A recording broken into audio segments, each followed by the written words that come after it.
Thank you so much, everyone, and welcome back to the program. We're reaching you live from our Abuja studio, where we're monitoring the political temperature in Nigeria and the activities as politicians are doing theirs on one hand. The electoral umpire is doing theirs on another hand. The security agencies, government is going on.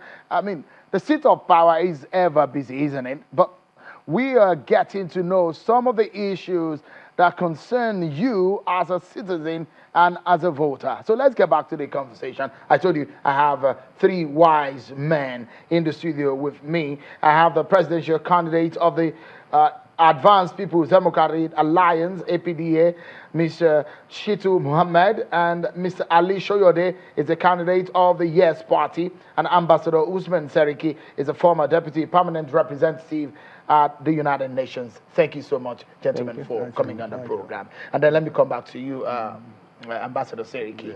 Yes. It does look so much like we need strong systems, isn't it? To push either the electoral process, the security system, the power sector, government, and every aspect of our lives. We do need a strong system. Going into 2019, do we have that kind of system to run our electoral process? Do you have trust in the INEC or the system of our electoral process? Well, as an individual, I do have trust in the electoral process, in the system. It is based on our laws, on our constitution, and INEC, we must remember, is an independent body with its own constitutive authority that has given it autonomy, independence to act in a way that is in conformity with the constitution and the democratic practice of this country. Undermining the leadership of INEC, for instance, suspecting the motive and the integrity of the leadership of INEC, for instance, will automatically cascade into undermining the integrity of the organization itself. So to my mind, we should have implicit trust in the actors, not to expose them to the ridicule, suspicion, and discontent of the public on party political grounds. That will be like cutting the feet of the institution itself. We look for longevity in terms of sustainability of the process of building of institutions. And it is men and women who build institutions when they come into the focus of the administration of these institutions. I agree with you that we need very strong institutions to carry us beyond 2019. Do we have these institutions? Yes, we have the institutions, but we have to fine-tune them. We have to manage them better. We have to strengthen their capacity, particularly in terms of resources and the enabling environment to make them more efficient and more calibrated.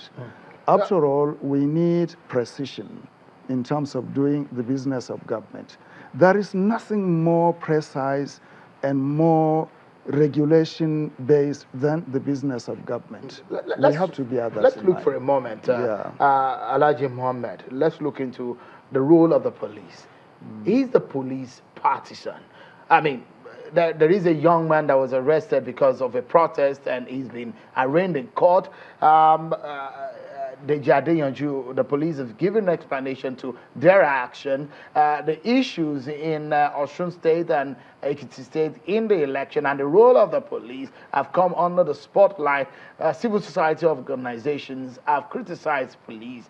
But in all of this, is the police partisan?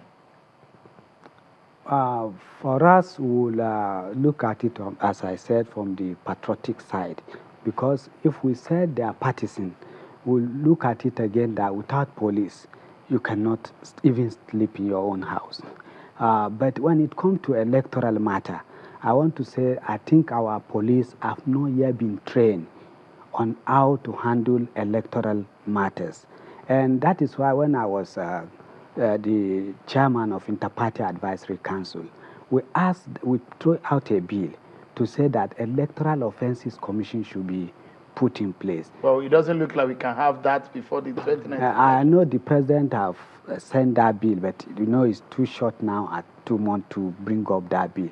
If that bill has been in place, the police that will serve in that commission will have undergone trainings on electoral matters. But you're saying that the police that we have, as we have them now, they're not trained enough, or they're not politically matured to handle this election. Is that what you're saying? No, no, no. They have been handling elections, because if you look at 2015 elections, most of the parties then, they even called for resignation of the IG and even the INEC chairman. So what is played out last time? Yes, there was even a musician in the north, a popular musician, who was calling the music everywhere, saying Jaga must resign.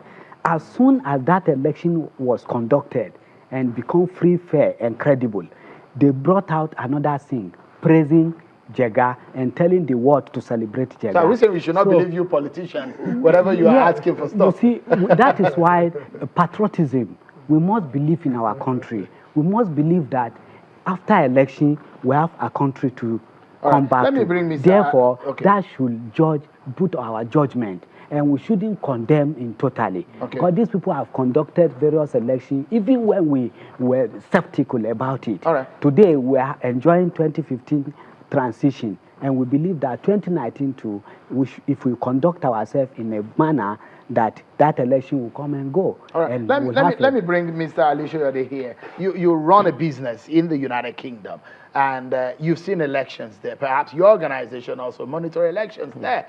With what we have on the ground, do you have your fears going into this 2019?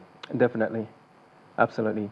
As you rightly mentioned, from where we're coming from, where we have practiced, where we're still practicing, politics is not about do or die affair, as we have seen it in this country. And now coming into the process of being a politician or somebody who is aspiring to become a leader in the country, there is no doubt that it gives a lot of people a major concern. Nigerians who are able to vote, they're afraid. Those who cannot vote are fearful.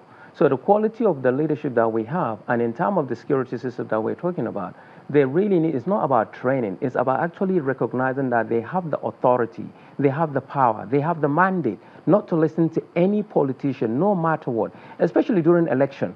Whoever is your boss at that minute, he is no more your boss because he is just now a candidate as equally as those candidates that are not yet elected in position. So you, as the security beholder or the security man, who is in charge of the process in the country, you're above every elected officer because at that minute, they're not even elected. Mr. Soyode, I'll put you right on the spot. Your party is very young. Absolutely young. Are you afraid that you don't have enough money to execute these campaigns and these elections, considering other bigger parties? You think that you can be muscled Well, out? this is not it's not equal field in the Nigerian politics, in the sense that, as you rightly mentioned, we're a new baby in the process. But the quality of the leadership and the brain and the innovation and the technological know-how that we know is second to none if you have to go by that equation. So yes, indeed, we don't have the money back, but we believe that the electorate, who really now should be much more aware, much more wiser, should look above just that money politics of giving you 1,000 naira for a 4-year period. Look at the quality of the candidate have been presented to you. Nevertheless, yes, there are new parties, not just my yes party. But again, at the end of the day, it's really the electorate. If the youth of this country, the security personnel of this country really recognize that they do not need... It's so sad, to be honest, for you to see a policeman running after a politician. It's concerned me. I'm worried. Yeah.